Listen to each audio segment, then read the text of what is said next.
Combien de fois faut-il mélanger un jeu de cartes pour qu'il soit vraiment aléatoire? Combien d'uranium faut-il pour fabriquer une bombe nucléaire?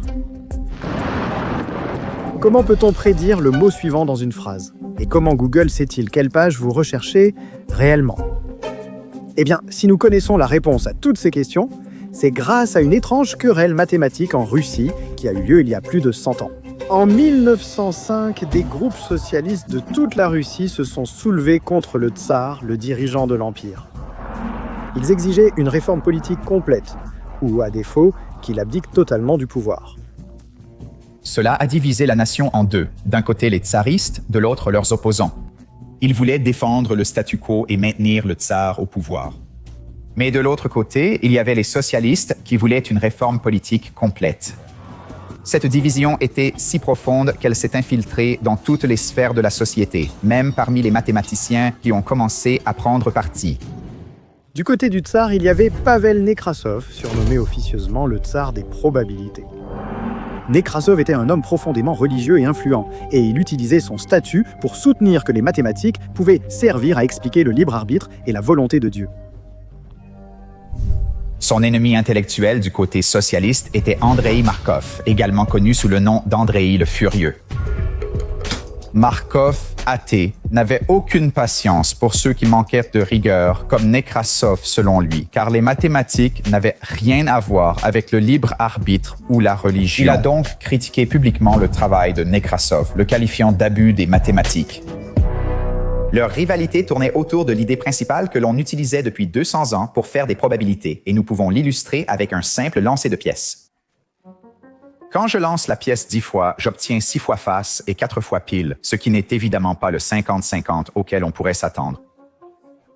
Mais si je continue à lancer la pièce, au début, le ratio varie énormément. Mais après un grand nombre de lancers, on voit qu'il se stabilise lentement et s'approche du 50-50. Et dans ce cas, après 100 lancers, on obtient 51 faces et 49 piles, ce qui est presque exactement ce à quoi on pourrait s'attendre. Ce comportement, où la moyenne des résultats se rapproche de plus en plus de la valeur attendue à mesure que l'on effectue un nombre croissant d'essais indépendants, est connu sous le nom de loi des grands nombres. Elle a été démontrée pour la première fois par Jacob Bernoulli en 1713, et c'était le concept clé au cœur de la théorie des probabilités, jusqu'à Markov, et de la suppression de certains états. Cependant, la démonstration de Bernoulli ne s'appliquait qu'aux événements indépendants, par exemple un tirage aléatoire comme un pile ou face équilibré ou une estimation individuelle de la valeur d'un objet où chaque événement est sans influence sur les autres. Mais imaginez maintenant qu'au lieu de demander à chaque personne de donner sa réponse individuellement, vous demandiez aux gens de crier leur réponse en public. Eh bien, dans ce cas, la première personne pourrait penser que c'est un objet extraordinairement précieux et dire qu'il vaut environ 2000 $. Mais maintenant, toutes les autres personnes dans la pièce sont influencées par cette valeur et donc leurs estimations deviennent dépendantes. Et maintenant, la moyenne ne converge plus vers la vraie valeur, mais elle se regroupe plutôt autour d'un montant plus élevé. Et donc, pendant 200 ans, la probabilité s'est appuyée sur cette hypothèse clé, selon laquelle il faut l'indépendance pour observer la loi des grands nombres. Et c'est cette idée qui a déclenché la querelle entre Nekrasov et Markov. Nekrasov était d'accord avec Bernoulli sur la nécessité de l'indépendance pour obtenir la loi des grands nombres, mais il est allé plus loin. Il a dit que, si vous observez la loi des grands nombres, vous pouvez en déduire que les événements sous-jacents doivent être indépendants. Prenez ce tableau des mariages belges de 1841 à 1845. Maintenant, vous voyez que chaque année, la moyenne est d'environ 29 000, et donc il semble que les valeurs convergent et donc qu'elles suivent la loi des grands nombres. Nekrasov a examiné d'autres statistiques sociales telles que les taux de criminalité et de natalité et a remarqué un schéma similaire. Mais à présent, pensez à la provenance de ces informations. Elles proviennent de décisions de se marier, de décisions de commettre des crimes et de décisions d'avoir des enfants, du moins pour la plupart. Donc, Nekrasov a déduit que puisque ces statistiques suivent la loi des grands nombres, les décisions qui les provoquent doivent être indépendantes. En bref, il a affirmé que ces actes devaient relever du libre arbitre. Pour lui, le libre arbitre n'était pas qu'un concept philosophique. C'était quelque chose que l'on pouvait mesurer, c'était scientifique. Mais pour Markov, Nekrasov était délirant. Il trouvait absurde de lier l'indépendance mathématique au libre arbitre.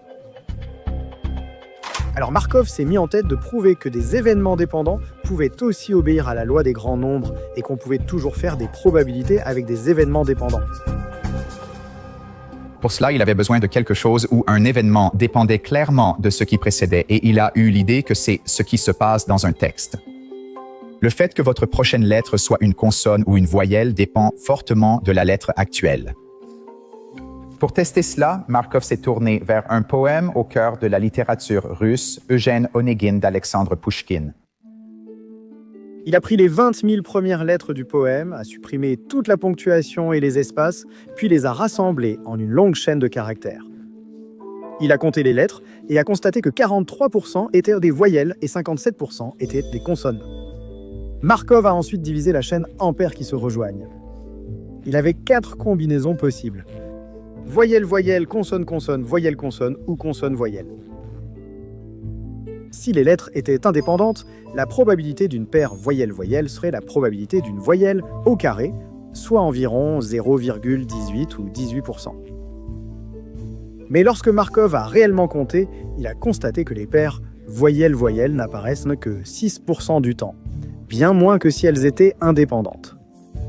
Et lorsqu'il a vérifié les autres paires, il a découvert que toutes les valeurs réelles différaient grandement de ce que le cas indépendant aurait prédit. Donc, Markov avait démontré que les lettres étaient dépendantes. Pour vaincre Nekrasov, il lui suffisait désormais de prouver que ces lettres obéissaient toujours à la loi des grands nombres. Alors, il a créé une sorte de machine à prédire. Il a commencé par dessiner 2 cercles, un pour une voyelle et un pour une consonne. Voici ses états. Maintenant, disons que vous êtes sur une voyelle, alors la lettre suivante pourrait être soit une voyelle, soit une consonne. Il a donc tracé 2 flèches pour illustrer ces transitions. Quelles sont ces probabilités de transition? Markov savait qu'en choisissant un point de départ aléatoire, il y avait 43% de chances que ce soit une voyelle. Il savait aussi que les paires voyelle-voyelle apparaissent environ 6% du temps. Pour trouver la probabilité de passer d'une voyelle à une autre, il a divisé 0,06 par 0,43, obtenant une probabilité de transition d'environ 13%. Et comme il y a 100% de chances qu'une autre lettre suive, toutes les flèches partant du même état doivent totaliser 1. Donc, la probabilité de passer à une consonne est de un moins 0,13, soit 4,27%. Il a répété ce processus pour les consonnes afin de compléter sa machine prédictive. Voyons donc son fonctionnement. Nous allons commencer par une voyelle. Ensuite, nous générons un nombre aléatoire entre 0 et 1. Si c'est en dessous de 0,13, nous obtenons une voyelle. Au-dessus, une consonne. Nous avons obtenu 0,78, donc nous obtenons une consonne. Ensuite, on génère un autre nombre et on vérifie s'il est supérieur ou inférieur à 0,67, 0,21, donc on obtient une voyelle. Nous pouvons poursuivre cela et observer le rapport voyelle-consonne. Au début, le rapport varie dans tous les sens. Mais après un certain temps, il converge vers une valeur stable. 43% de voyelles et 57% de consonnes. La répartition exacte que Markov avait comptée à la main.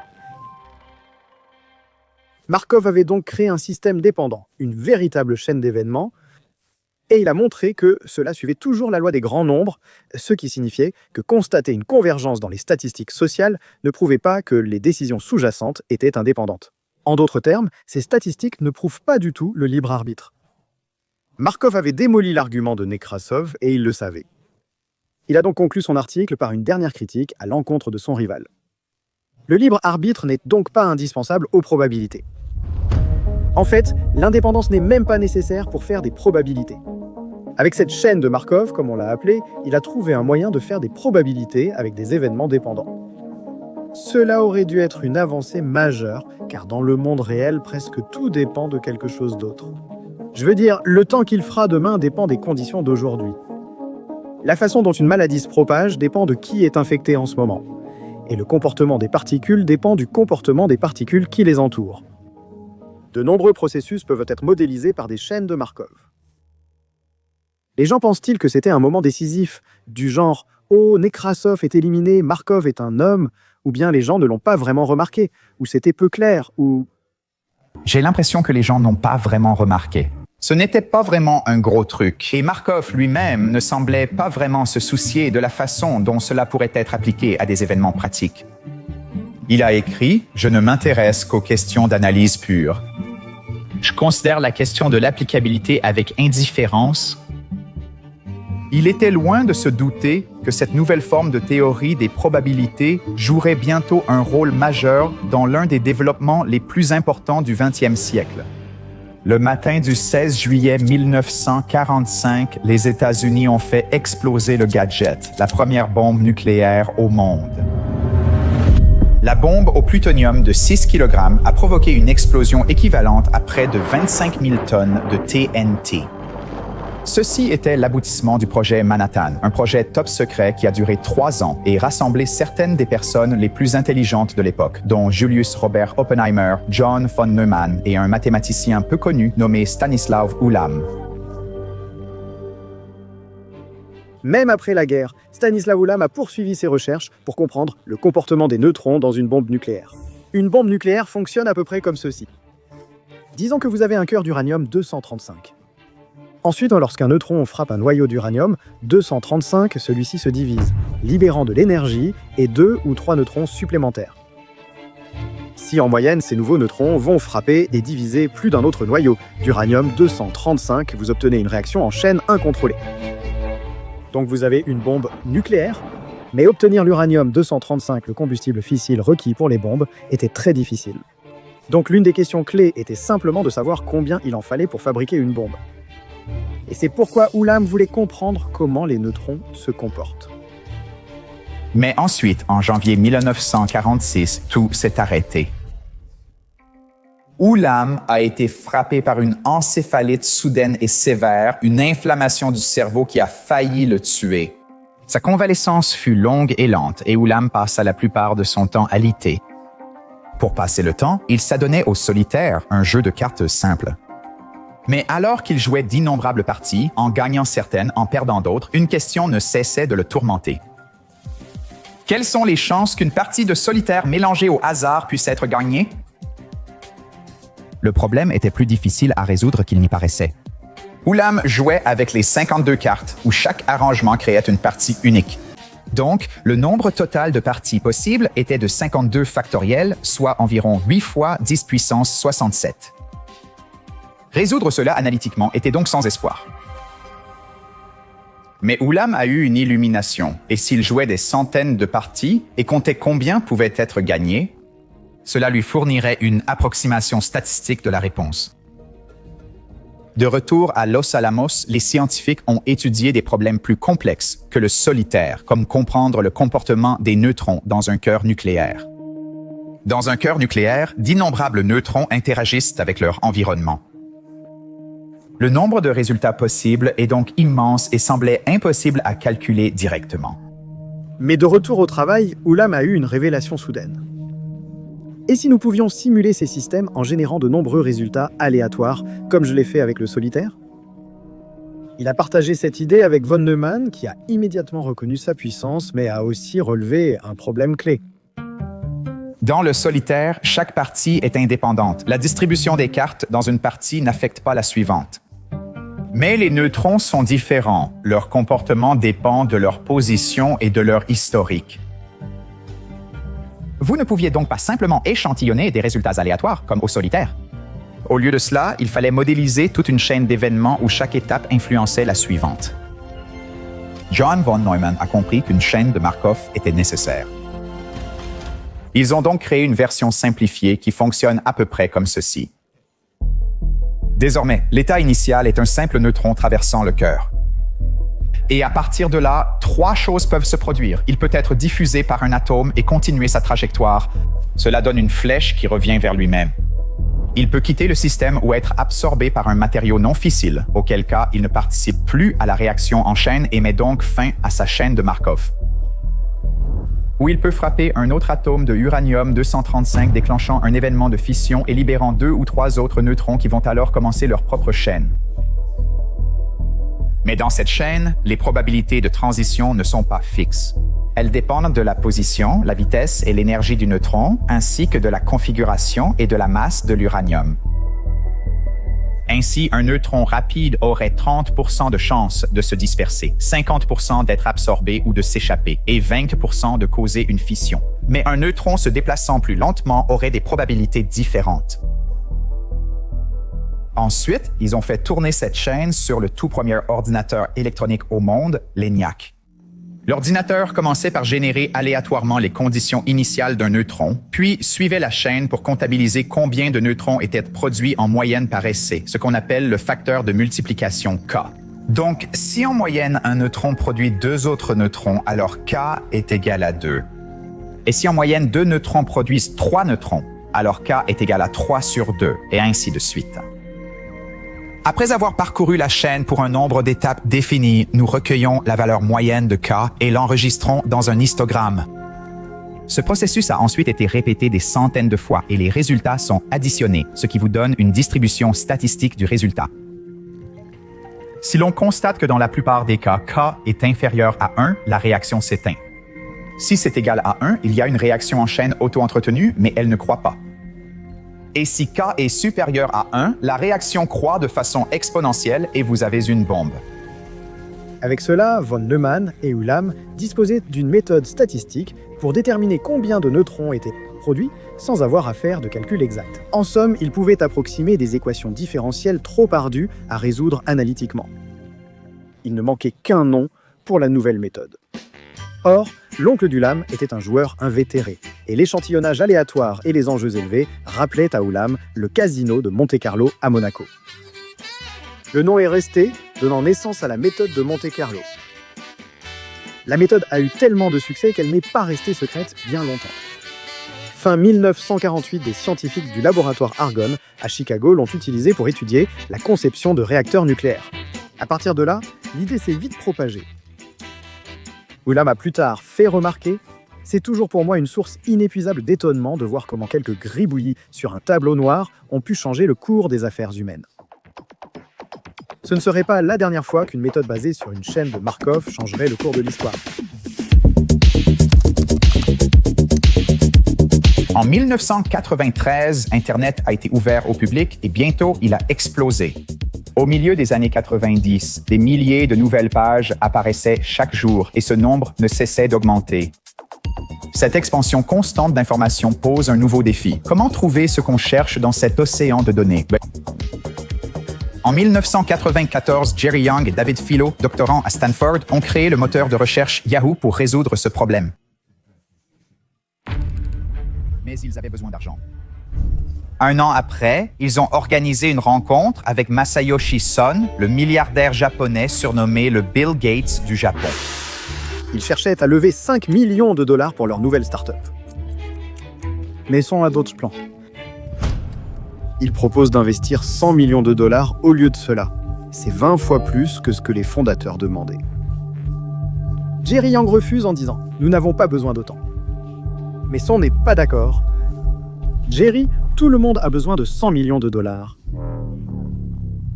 Avant que les fondateurs n'aient la chance de répondre, Son intervient à nouveau et demande « Qui sont vos plus grands concurrents ?» « Exit et Lycos, répondirent les deux.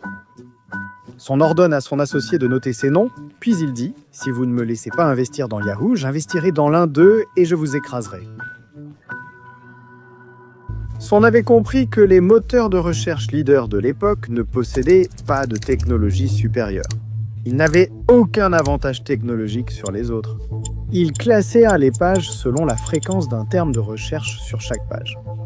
La bataille pour devenir le premier moteur de recherche se jouerait sur la capacité à attirer le plus d'utilisateurs et à investir massivement en marketing. Lycos ? Va le chercher ! Prends Lycos. Où va-t-on ? C'est la révolution.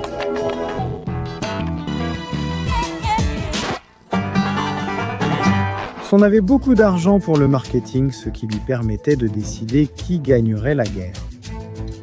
Les fondateurs de Yahoo ont compris qu'ils n'avaient pas vraiment le choix, à part accepter l'investissement de Son. Nous voilà donc en plein cœur de Yahoo. Et en 4 ans, Yahoo est devenu le site le plus populaire de la planète. Le temps de prononcer cette phrase, Yahoo répondra à 79 000 demandes d'informations dans le monde entier. Les deux hommes valent maintenant 120 millions de dollars chacun. Mais Yahoo avait une faiblesse cruciale. La recherche par mots-clés de Yahoo était facile à manipuler. Pour que votre page soit bien classée, vous pouviez simplement répéter des mots-clés des centaines de fois cachés en texte blanc sur fond blanc. Une chose qu'ils n'avaient pas à cette époque, c'était une notion de qualité du résultat. Donc, ils avaient une notion de pertinence en se demandant « Est-ce que ce document parle du sujet qui vous intéresse ?» Mais il n'y avait pas vraiment de notion de savoir lesquels étaient meilleurs. Ce dont ils avaient réellement besoin était un moyen de classer les pages selon leur pertinence et leur qualité. Mais comment mesurer la qualité d'une page web? Pour comprendre cela, empruntons une idée aux bibliothèques. Donc, je suis assez âgé pour me souvenir que les livres de bibliothèque avaient autrefois une fiche en papier avec tous les tampons des dates de retour. Vous jugiez la qualité d'un livre par le nombre de tampons à l'intérieur. Beaucoup de tampons signifiaient un bon livre, peu ou pas de tampons indiquaient le contraire. Les tampons faisaient office de recommandation. Plus il y avait de tampons, meilleur le livre devait être. Et la même idée peut s'appliquer au web. À Stanford, 2 doctorants, Sergey Brin et Larry Page, travaillaient précisément sur ce problème. Sergey Brin et Larry Page ont réalisé que chaque lien vers une page était une recommandation. Et plus une page envoie de liens, moins chaque vote a de valeur. Ils ont compris qu'on peut modéliser le web comme une chaîne de Markov. Imaginez un mini-internet avec seulement 4 pages web pour comprendre le fonctionnement. Appelons-les Amy, Ben, Chris et Dan, nos états. En général, une page web renvoie à d'autres, permettant la navigation entre elles. Ce sont nos transitions. Dans cette configuration, Amy ne renvoie qu'à Ben, donc il y a 100% de chances de passer de Amy à Ben. Ben renvoie à Amy, Chris et Dan, donc il y a 33% de chances d'aller sur l'une de ces pages. Nous pouvons remplir les autres probabilités de transition de la même manière. Nous pouvons maintenant lancer cette chaîne de Markov et observer les résultats. Imaginez que vous êtes un internaute. Vous commencez sur une page au hasard, disons Amy, et vous continuez à faire tourner la machine tout en gardant une trace du pourcentage de temps que vous passez sur chaque page. Avec le temps, le ratio se stabilise et les scores nous donnent une mesure de l'importance relative de ces pages. Vous passez le plus de temps sur Ben, donc Ben est classé premier, suivi d'Amy, puis de Dan, et enfin de Chris. Créer de nombreuses pages renvoyant vers son site web peut sembler être un moyen facile de tromper le système. Avec 100 votes entiers, vous conserverez la première place du classement. Mais ce n'est pas le cas.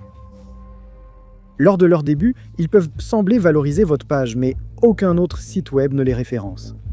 Donc au fil des étapes, leur contribution ne compte pas. Avoir de nombreux liens ne suffit pas, car seuls les liens de qualité impactent l'algorithme. Mais il y a quand même un problème. Toutes les pages ne sont pas connectées. Dans des réseaux comme celui-ci, un serveur aléatoire peut rester coincé dans une boucle sans jamais atteindre le web. Pour résoudre ce problème, établissons une règle. 85% du temps, notre serveur aléatoire suit simplement un lien comme d'habitude. Mais environ 15% du temps, il saute simplement vers une page au hasard. Ce facteur d'amortissement garantit que nous explorons toutes les parties possibles du web sans jamais rester bloqués. En utilisant les chaînes de Markov, Page et Brin avaient construit un meilleur moteur de recherche qu'ils ont appelé PageRank. Parce qu'il s'agit de la façon dont les pages réagissent. Les pages web interagissent entre elles et le nom du fondateur Larry Page y fait également référence. Avec PageRank, ils ont considérablement amélioré les résultats de recherche, vous menant souvent au bon site du premier coup. Bien que pour certains, cela semblait être une idée terrible. Certains disaient « Si tu obtiens le bon résultat dès la première recherche, je ne veux pas ça. Si cela prend 3 ou 4 tentatives pour avoir la bonne réponse, j'ai plus d'occasion d'afficher des pubs. Si tu as la réponse immédiatement, je vais les perdre. Je ne vois pas en quoi une meilleure recherche est préférable. » Mais Page et Brin étaient persuadés que si leur produit était nettement meilleur, alors les gens l'adopteraient en masse. Je dirais que c'est en fait une démocratie qui fonctionne si toutes les pages étaient égales. Mais n'importe qui peut créer autant de pages qu'il veut. Je peux mettre en ligne 1 milliard de pages sur mon serveur dès demain. On ne devrait pas toutes les traiter de la même façon. Juste par curiosité, en regardant les données, on s'est rendu compte qu'on avait la technologie pour faire un meilleur moteur de recherche et on a compris à quel point un bon moteur peut avoir un impact énorme. En 1998, ils ont lancé leur nouveau moteur de recherche appelé Backrub, en référence au lien retour analysé pour concurrencer Yahoo. Mais ils ont réalisé que ce nom n'était peut-être pas le plus attrayant. Leurs ambitions étaient grandes. Ils voulaient essentiellement indexer toutes les pages d'Internet. Ils cherchaient un nom grandiose, alors ils ont choisi le plus grand nombre qu'ils pouvaient concevoir. Dix à la puissance 100, un gogol. En voulant enregistrer leur domaine, ils l'ont accidentellement mal orthographié, donnant ainsi naissance à Google.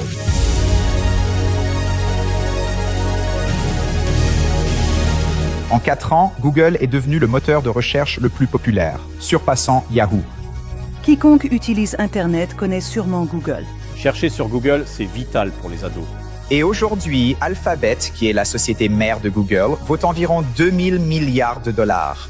Quand Google apporte le moindre changement à ses algorithmes, cela peut avoir d'énormes conséquences. Google.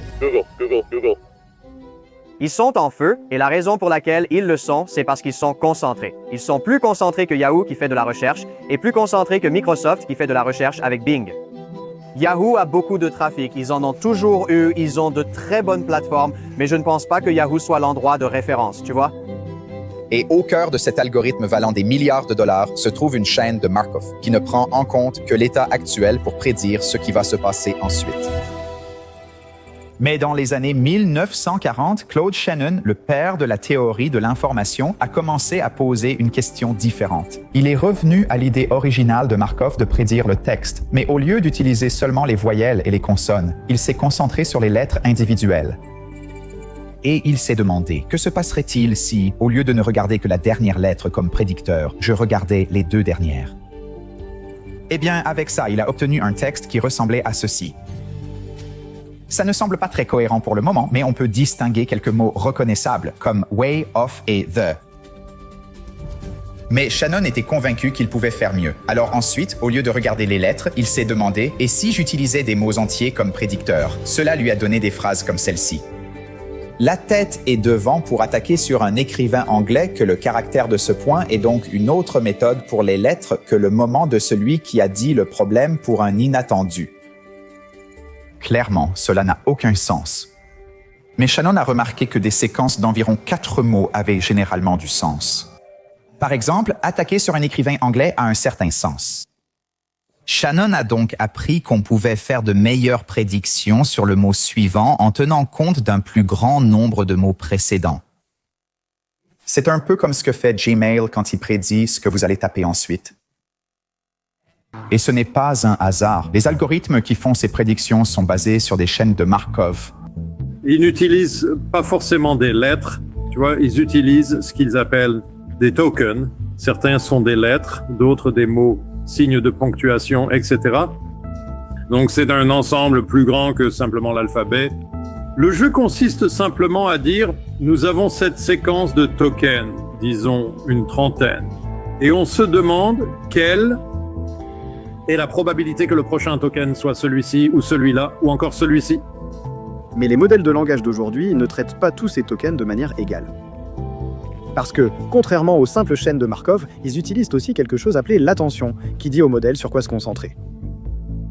Donc dans la phrase « la structure de la cellule », le modèle peut utiliser le contexte précédent comme sang ou mitochondrie pour comprendre que « cellule » fait probablement référence à la biologie plutôt qu'à une cellule de prison. Et il utilise cela pour ajuster sa prédiction. Mais à mesure que les modèles de langage deviennent plus répandus, une inquiétude est que le texte qu'ils produisent se retrouve sur Internet et devienne alors des données d'entraînement pour les modèles futurs. Quand on commence à faire ça, le jeu est très vite terminé. On arrive dans ce cas à un état stable très ennuyeux. Il se contente de répéter la même chose encore et encore, à l'infini. Les modèles de langage sont vulnérables à ce processus. Et tout système de ce type, où il y a une boucle de rétroaction, devient difficile à modéliser avec des chaînes de Markov. Prenez le réchauffement climatique, par exemple. Lorsque nous augmentons la quantité de dioxyde de carbone dans l'air, la température moyenne de la Terre augmente. Mais à mesure que la température augmente, l'atmosphère peut contenir plus de vapeur d'eau, qui est un gaz à effet de serre extrêmement puissant. Et avec plus de vapeur d'eau, la température augmente davantage, permettant encore plus de vapeur d'eau. Donc on obtient cette boucle de rétroaction positive qui rend difficile la prédiction de ce qui va se passer ensuite. Il existe donc certains systèmes où les chaînes de Markov ne fonctionnent pas. Mais pour beaucoup d'autres systèmes dépendants, elles offrent une manière de faire des probabilités. Ce qui est fascinant, c'est que tous ces systèmes ont des histoires extrêmement longues. Je veux dire, on pourrait remonter toutes les lettres d'un texte, retracer toutes les interactions d'un neutron ou retracer la météo sur plusieurs semaines. Mais ce que Markov et d'autres ont découvert, c'est que pour beaucoup de ces systèmes, on peut ignorer presque tout cela. On peut juste regarder l'état actuel et oublier le reste. Cela rend ces systèmes sans mémoire. Et c'est cette propriété sans mémoire qui rend les chaînes de Markov si puissantes, parce que c'est ce qui permet de simplifier énormément ces systèmes complexes tout en permettant de faire des prédictions pertinentes.